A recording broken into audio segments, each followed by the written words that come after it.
Hello বন্ধুরা, আমার নাম রোহিত। আমাদের পরিবারে আমরা মোট 4 জন। আমি, আমার মা, বাবা আর আমার বোন। আমি আমার বাবা মায়ের একমাত্র ছেলে, তাই আমার ছোটবেলাটা খুব আদরে সোহাগে কেটেছে। মা বাবার কোলে খেলতে খেলতে কখন যে বড় হয়ে গেলাম টেরই পেলাম না। এখন আমি কলেজে যাই। আমাদের গ্রামটা একটা ছোট্ট কসবা। আমার বাবা সেখানে সিঙ্গারের দোকান চালান। তিনি সকাল 7টায় দোকানে যান আর রাত 11টার পর বাড়ি ফেরেন। আমার মা একটা পার্লার চালান। তিনি সকাল 10টা থেকে রাত 9টা পর্যন্ত পার্লারেই থাকেন। আমি সকালে কলেজে যাই, দুপুরে বাড়ি ফিরে আসি।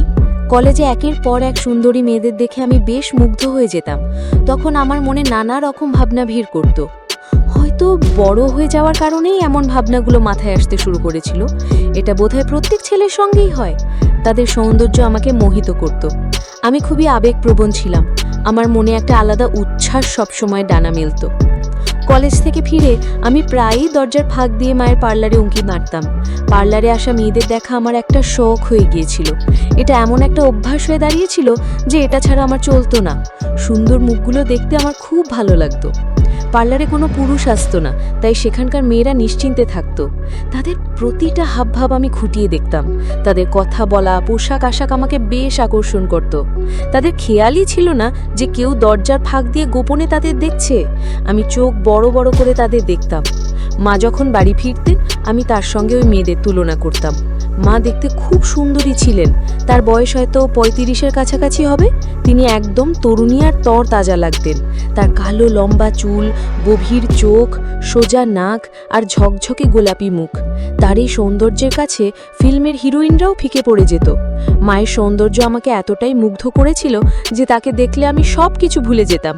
কিছুদিন আগে আমি আমার বন্ধুদের সঙ্গে একটা দক্ষিণী সিনেমা দেখেছিলাম। তাতে একটা ছেলে তার নিজের রক্তের বোনকে দেখে মুগ্ধ হয়ে পড়েছিল। আমার সঙ্গেও কিছুটা এমনই হচ্ছিল। মাকে দেখে আমার মনে নানা রকম ভাবনা আসতে শুরু করেছিল। আমি নিজেই বুঝতে পারতাম না কেন এমন হচ্ছে। কোথাও পড়েছিলাম যাদের শরীরে হরমোন বেশি সক্রিয় থাকে তাদের মনে এমন ভুল ভাবনা আসে। হয়তো আমারও তাই হচ্ছিল। মাকে দেখে আমার মনে একটা তৃষ্ণা জেগে উঠত। আমি তার সঙ্গে কথা বলতে চাইতাম, কিন্তু সাহস করতে পারতাম না। একদিন মজা করে মাকে বললাম, মা, তুমি তো আমার কলেজের মেয়েদের মতো দেখতে। তুমি যদি কলেজে যাও কেউ বলবে না তোমার বিয়ে হয়ে গেছে। মা হেসে বললেন, সত্যি? কিন্তু এখন তো আর আমি পড়তে পারবো না। তোমার বাবা আমার বিয়ে খুব তাড়াতাড়ি করে দিয়েছিলেন, নইলে হয়তো আমিও পড়াশোনা করতে পারতাম। আমি সহানুভূতি দেখিয়ে বললাম, বাবার তোমাকে পড়তে দেওয়া উচিত ছিল। মা মুচকি হাসলেন, কিন্তু আমি তার মনের কথা জানতে চাইছিলাম। আমার মনে অনেক ভাবনা ঘুরছিল, কিন্তু কিভাবে বলবো তাই ভাবছিলাম। একদিন মা পার্লার থেকে ফিরলে আমি তার সামনে গিয়ে বলে ফেললাম, এটা কি মা? মা বললেন, কিছু না বাবা। আমি বললাম, হঠাৎ করে এমন? মা বললেন, তোমার কথা মনে পড়ে গেল। তুমি যখন ছোট ছিলে তোমাকে আদর করে বকতাম, সেই কথা মনে পড়ল। আমি বললাম, আমি যখন ছোট ছিলাম তখন তুমি এমন করতে, কিন্তু এখন তো আমি বড় হয়ে গেছি, এখন এমনটা ভালো লাগে না। মা বললেন, বাবা, ছেলেমেয়েরা যতই বড় হোক মা বাবার কাছে সবসময় ছোটই থাকে। আমি বললাম, হ্যাঁ মা, এটা ঠিক। তারপর মা বললেন, এখন আমাকে রান্না করতে দাও।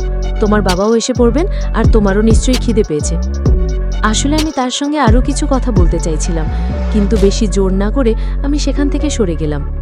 এটা ছিল আমার প্রথম চেষ্টা, আর বলা যায় প্রথম চেষ্টাটা সফলই হয়েছিল।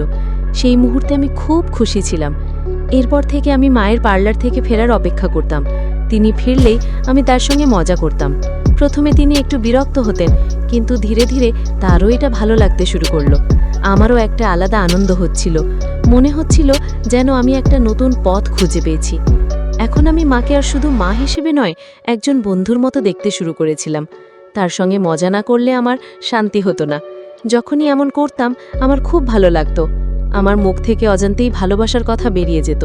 মাও আমাকে আমার ছেলে বলে খুশি হতেন। একদিন আমি ভাবলাম, কেন না তার পুরনো স্মৃতিগুলো মনে করি আমি বললাম, মা, তুমি তো আগের মতো আমার আবদার আর মানো না।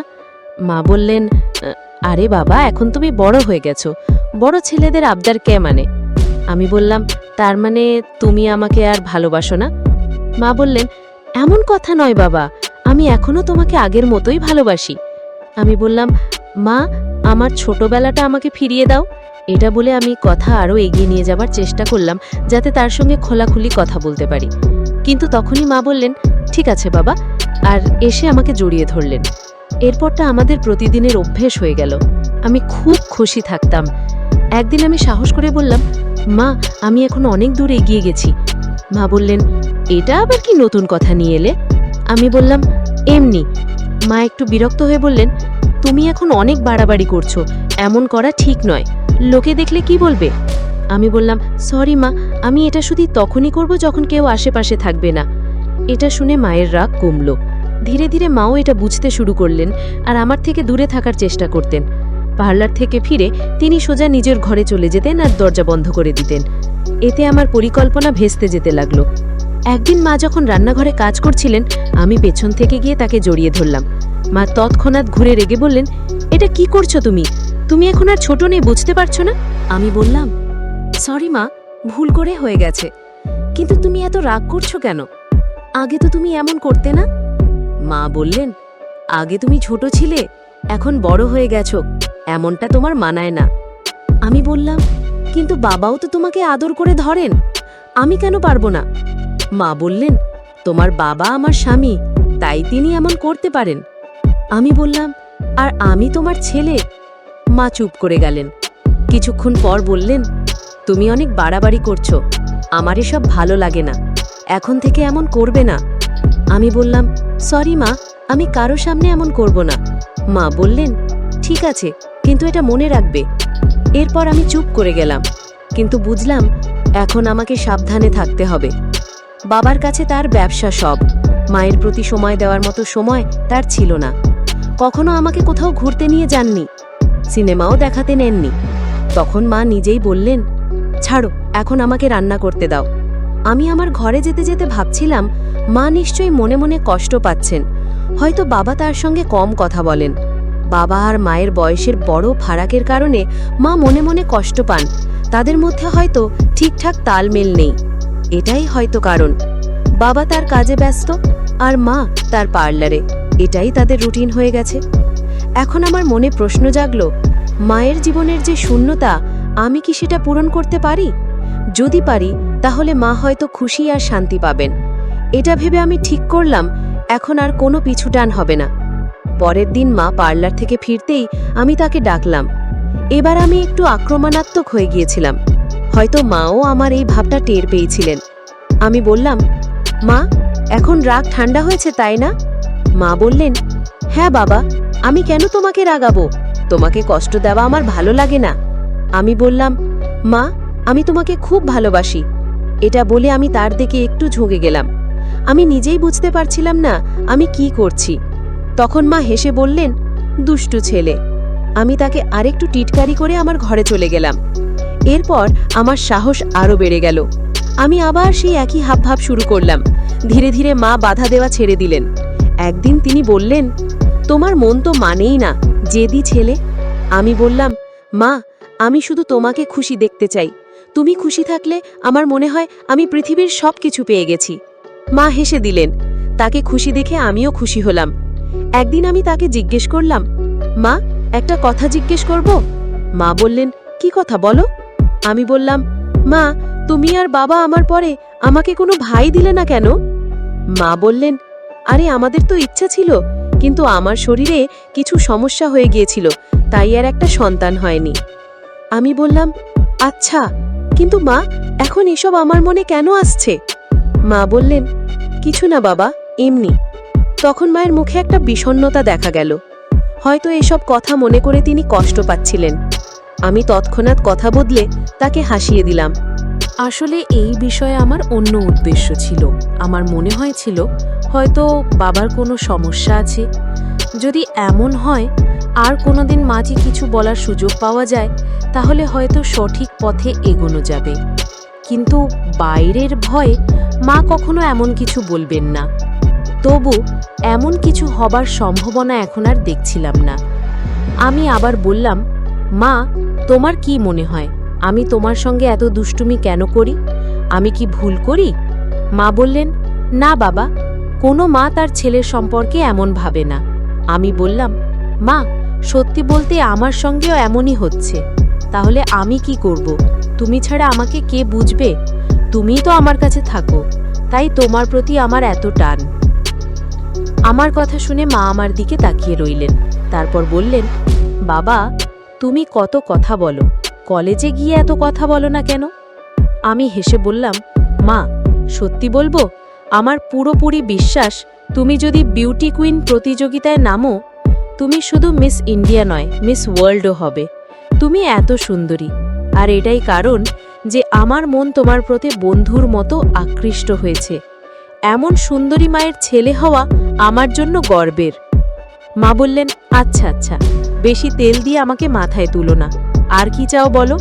আমি বললাম, আরে মা, এটা তো আগেই বলা উচিত ছিল। মা বললেন, যাও, এবার হয়েছে তাই না, খুশি? আমি বললাম, মা তুমি দারুণ, থ্যাংক ইউ।